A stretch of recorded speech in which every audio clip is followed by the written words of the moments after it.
ආදර කතාවේ තාමත් යෝජනාවට එකඟ වුණේ නැහැ. ඉතින් අපි බලමු දිගින් දිගට මොකද්ද සිද්ධ වෙන්නේ කියලා. කතාවේ දිගටම බලාගෙන යන්න.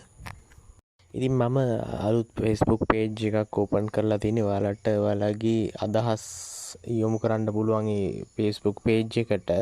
අත්‍යවශ්‍ය දේවල් පමණක් යොමු කරන්න. ඉංග්‍රීසි දැනුම වැඩි කරගන්න අවශ්‍ය වචන වාක්‍ය ගොඩක් දේවල් මම මේකට එකතු කරනවා. ඒ නිසා ගොඩක් ඒකත් මේ YouTube channel එක වගේම ඒකත් follow කරන්න. මගේ WhatsApp number එකත් ඇතුළත් කරනවා වීඩියෝ එකේ description එකට. Facebook link එක වගේම ඔයාලටත් අවශ්‍ය ඕනම දෙයක් තියෙනවා නම් දැනගන්න ඒකට message එකක් දාන්න පුළුවන්. ඉතින් තාමත් ඔයා මාව subscribe කරලා නැත්නම් පහළ තියෙන subscribe button එක click කරලා subscribe කරන්න, යාළුවන්ට share කරන්න. ගොඩක්ම වටින වැදගත් පාඩම් මාලාවක් මම ඉදිරියට ගෙන එනවා. දැනටමත් මගේ channel එකත් එක්ක රැඳලා ඉන්න අය හොඳටම දන්න දෙයක් මේක. මම ප්‍රියංකර chatterbox YouTube channel එකේ උමේෂ් ප්‍රියංකර. අටහන නම් පොඩ්ඩක් අවුල්ද පොඩ්ඩක් අසනීප තත්ත්වෙ ඉන්නේ. හරි ඒකට කමන්නේ අපි අන්තිමට නතර කළේ මොන ප්‍රශ්නයාවත් මම ඔයාට දුක් විඳින්න තත්ත්වයක් ඇති කරන්නේ නැහැ උදා කරන්නේ නැහැ කියලානේ. අපි එතන ඉඳලා දැන් පටන් ගමු. ඔය ඇත්තමද අයියේ කියන්නේ? Are you really saying the truth brother? Are you really saying the truth brother? You are really saying the truth. ඔයා කියන්නේ ඇත්ත. Are you really saying the truth? ඔයා කියන්නේ ඇත්තද? දැන් ඔයාලට තේරෙන්නේ නැද්ද ගෑන් ළමයා වැඩිට අහුණා කියලා? කතාවට අහුණා කියලා ඔයාලට තේරෙන්නේ නැද්ද? ඇත්ත තමයි ඔයා මාව විශ්වාස කරන්නේ නැති එක. දැන් ওই පිරිමි ළමයා ඒ විදිහට කියන්නේ බලන්න දැන් ඔය වගේ කතාවක් කොහොම ගෑන් ළමෙක් දැන් කොහොමද හිත ඇදෙනවනේ. දැන් මෙයා හිතනවා ඊට පස්සේ මෙයාට දුකෙන් ඉන්නේ. ඒක නිසා මෙහෙම කියන්නේ. එහෙම කියලා තමයි කල්පනා කරන්නේ. You don't trust me. ඔයා මාව විශ්වාස කරන්නේ නැහැ. Trust විශ්වාස කරනවා. You don't trust me. ඔයා මාව විශ්වාස කරන්නේ නැහැ. නෑ අයියේ මම ඔයාව කවදාවත් අවිශ්වාස කරන්නේ නැහැ. ඔයාලා අහලා තියෙනවද කතාවක් තියෙනවා කෙල්ලන් එහෙම නැත්නම් ගෑනු අය කවදාවත් විශ්වාස කරන්න එපා කියලා. මම නම් ඒ මතේ නෑ. මම නම් කියන්නේ දෙගොල්ලන්ව විශ්වාස කරන්න එපා.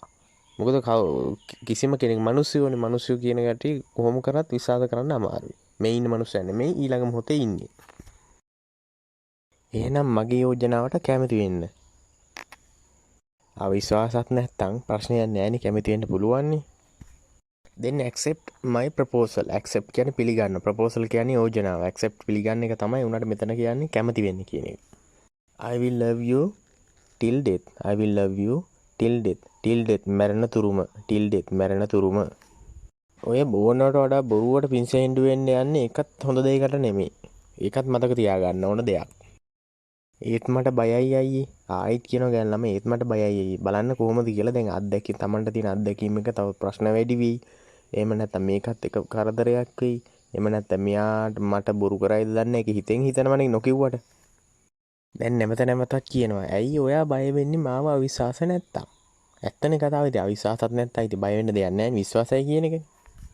Why are you afraid if you trust me? If you trust me මාව විශ්වාස කරනවා නම් පොඩි කාරණාවක් තියෙනවා. දැන් ඔය බලෙන් වගේනේ දැන් කියනවා මට බයයි කියද්දි මෙයා කියනවා මේ කැමති වෙන්න කියලා. ඒකෙත් ලොකු ප්‍රශ්නයක් තියෙනවා. දැන් හරියට ආදරය කරන කෙනෙක් නම් ওই විදිහට බල කරන්නේ නැහනේ. එයා ටික කාලයක් දෙනවා හිතන්න කරන්න. එහෙමනේ සාමාන්‍ය යෝජනාවක් කරන්නේ. මට කියන්න බෑ අයියේ මොනවා හරි වැරද්දක් වුණොත් මට ඔයාවත් නැති වේවි. දැන් ඒ බයක් තියෙනවා මෙයාට. තේරුණාද? අම්මා තාත්තා නැතුව හැදිලා තියෙන්නේ. අයියා ළඟ ඉන්නේ. ඒ වගේම ප්‍රශ්න ගොඩක ඉන්නේ. එහෙම තීද තව ප්‍රශ්නයක් එකතු වෙලා ඒකත් නැති වුණාම ප්‍රශ්නයක් එකතු වුණාම ඒකත් ප්‍රශ්නයක්නේ. I can't say brother. මට කියන්න බෑ අයියේ. I can't say brother. Something goes wrong කියලා කියන්නේ මොකක් හරි වැරදි දෙයක් වුණොත් goes wrong. වැරද්දක් වුණොත්. I lost you too. ඔයාවත් නැති වෙයි. මට ඔයාවත් නැති වෙයි. loss නැති වෙනවා. you too ඔයාවත්.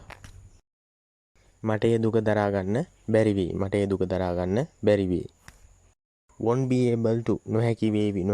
won't දාලා තියෙන්නේ මොකද අනාගතේ වෙන්න තියෙන දෙයක්නේ. තාම උනේ නෑ වෙන්න තියෙන දෙයක්.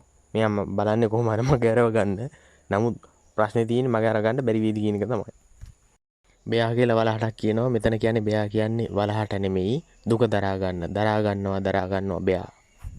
that sadness ඒ දුක sadness කියන්නේ දුක sadness දුක මම ලේවලින් දිවුරලා පොරොන්දු වෙනවා මම ජීවත් වෙලා ඉන්නකම් ඔයාට හැම දෙයක් වෙන්න ඉඩ තියන්නේ නැහැ.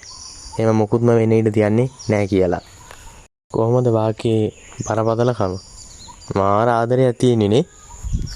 I promise in blood. I promise in blood. මම ලේ වලින් පොරොන්දු වෙනවා. Nothing like that. ඒ වගේ මොකුත්ම nothing like that will happen. ඒ වගේ මොකුම දෙයක් සිද්ධ වෙන්නේ නැහැ as long as I live. as long as I live කියන්නේ මම ජීවත් වෙලා ඉන්න තුරු. as long as කියන්නේ තුරු. as long as කියන්නේ තුරු.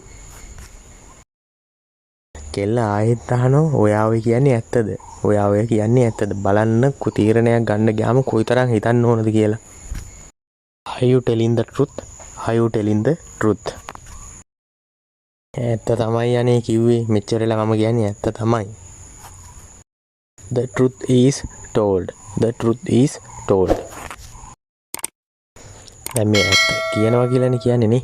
ඇත්ත කියනවා කියලා තමයි කියන්නේ.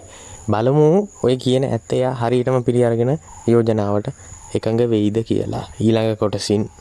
ඉතින් ඔයාලට බොහොම ස්තුතියි.